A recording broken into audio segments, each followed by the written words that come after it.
Hey fiends, welcome back to What the Friday, a weekly segment where I tell you 3 things that I found during my research that made me say, what the Friday.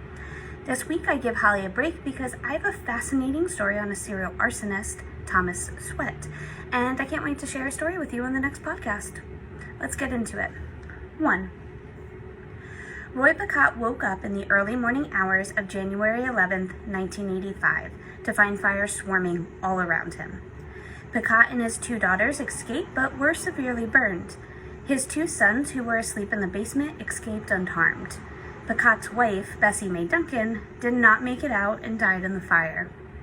It took about 85 firefighters more than 45 minutes to control the blaze.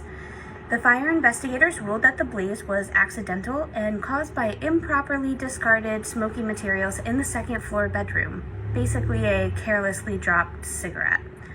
Really sad.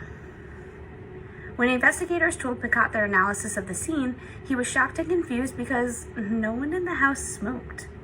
Pretty weird. That fact didn't matter. The investigators were happy with their findings and the case was closed, probably because they had no idea there was an arsonist on the loose. Picott died 2 months later due to thermal burns with sepsis and lobar pneumonia. It would be another 30 years before the investigators would catch serial arsonist Thomas Sweat, who confessed to setting over 350 fires in the Washington, D.C. area. One of which was Picott's house. Sweat would go on to say how saddened he was to learn of Duncan's death and that he never intended for anyone to die. But we'll find out more about his motivations on this week's podcast. 2. In 1976, when Sweat was 21 years old, he tried to join the Navy. The military rejected him when he failed the physical, and it was clear he never moved past it. But he passed the psychological. He sometimes filmed officers leaving recruiting stations, and also at his house. He would always throw on a camera, have them sit on the couch where he wanted them to sit for the best view. Sometimes just recording their shoes if he liked them. Weird.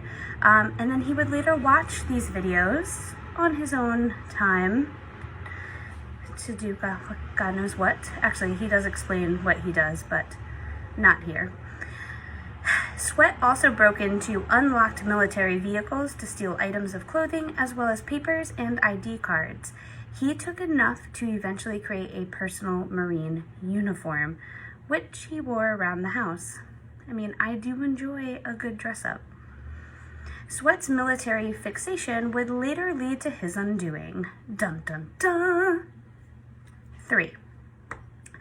When researching arson, the California wildfires kept popping up. Turns out it's not uncommon for these fires to start or get worse because of arsonists. However, many California wildfires are unintentionally started by humans. Throwing a lit cigarette out the car window, a spark from a tire, or even someone hammering a fence post amid dry vegetation. Of course, many of these unintentional fire starters would not be held accountable for their destruction, but this was not the case for a hunter named Sergio Martinez. Oh, poor Martinez. Martinez got lost in the forest in San Diego County in 2003 and set a fire in the hopes of alerting the authorities to his whereabouts. Super wise. The fire quickly spread and ultimately became the 3rd most destructive in the state's history, with more than 200,000 acres burned and 15 people killed. Lynn Tolmachoff, Tolmachoff, a spokeswoman for the California Department of Forestry and Fire Protection, I always imagine her as Leslie Knope, is quoted saying, he was a really bad hunter, and he got lost. Because of the enormity of what happened, someone had to be held accountable, obviously. Yikes. He clearly did not earn his orienteering badge. Mr. Martinez faced criminal charges, but avoided prison when he was sentenced to community service in a work furlough program. I think he probably should have also gone back to the Boy Scouts.